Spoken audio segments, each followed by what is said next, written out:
I honestly cannot count the number of times I zoned out watching The Electric State. For some reason, I want to always say The Electric City, I guess. Granted. The electric. I said my mind was going that way too. That's what I wrote. And I hear Electric State, that's what my mind goes to. Michael Scott. Yeah, in person. I watched him like 3-4 days. I'm going to read it out to make sure that I have not said the wrong words. $320 million for this. Like I always say in this channel, they would have given the money to me. They will wire this money to my account. If I'm going to be making movies that honestly are not good and are going to make an impact, just wire it to my account. Yep, I agree. We'll split it. I don't know about splitting it, but wire it to my account. I am Voke. And I am Enifome. Oh, I love me after saying my name. Anyway, this film follows Millie Bobby Brown playing the lead character here. Can you believe I don't even know what her name is? Michelle. And she encounters these strange robots right after or years after the war between humans and robots. Interesting, right? Yeah. Because humans want this war, robots were strictly prohibited, like no more robots. While she's living in her foster home, she encounters this robot. But it's not just any robot. This robot has a connection to her brother.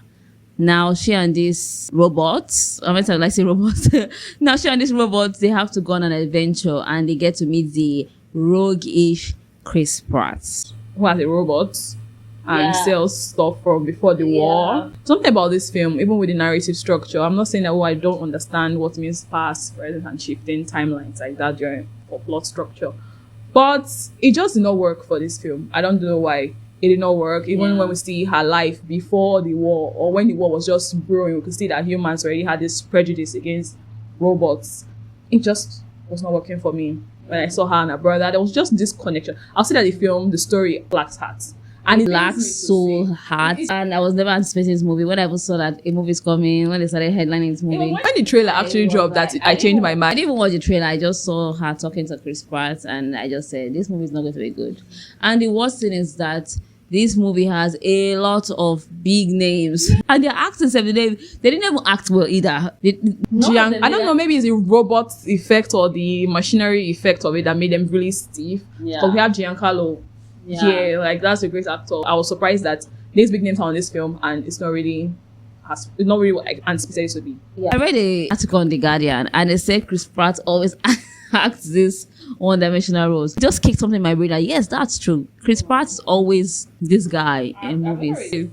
Have you seen him? If you have, let us know in the comments. Recommend a movie that you're seeing Chris Pratt just be a different person. For the retro vibes, because this movie is set in the late 1990s. I'm curious to know why they chose that vibe. Yeah, I think it would have worked better in let's say it would have worked better if it was set in 25. Let's say maybe it was set in 2026 or something. Because I think technology has advanced a lot and it would be very interesting to see those advanced robots like that here.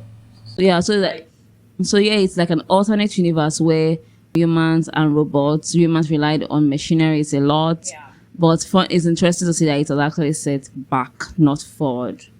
But that could not save it as well. That's even kind of like it was weird. But at least the entire CGI or the computer effect they used for the robots was pretty good. It looked decent. You could see that they spent a lot of money on cinematography and just visual effects of the film.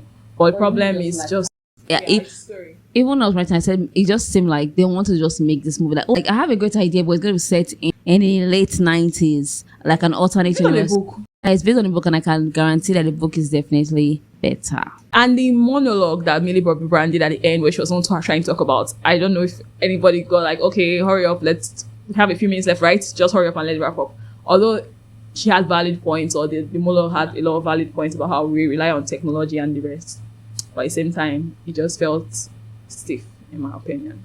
It felt stiff, but I think that there was like a desperate attempt to salvage you. Like, I know I've been doing nonsense ever since, but this is what we're trying to talk about. Hug people around you, let go of technology, go outside, touch the grass, goodbye. But that was what the movie is trying to say. But at the same time, they now said, let's start over, you and I, robots and humans again. So what's the movie trying to tell us? That's what it's so frustrating. You know, I'll give it 1 out of 5. This movie should not exist. The money should be in my bank account. I'm practicing my rich man laugh. That's the rich man laugh though. Netflix need to call me. If ask me, okay, this movie is it going to make any sense? Then I'll tell them yes, no, put it in my account.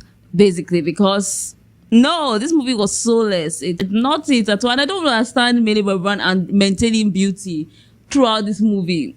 That's the same she did in Damn Cell too. I'm grieving. Oh, her hair is arranged. Oh, I'm grieving. But she come outside and she's looking. Her hair is already. Well, I said, okay. Are you sure you're grieving? Are you sure you miss your brother?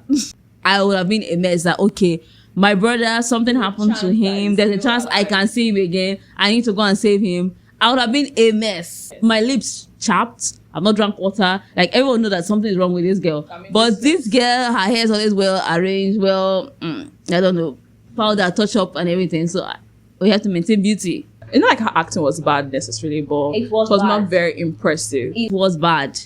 At a point, I was saying that have I been kidding myself? Have I been gaslighted to believe that Millie Bobby Brown can act?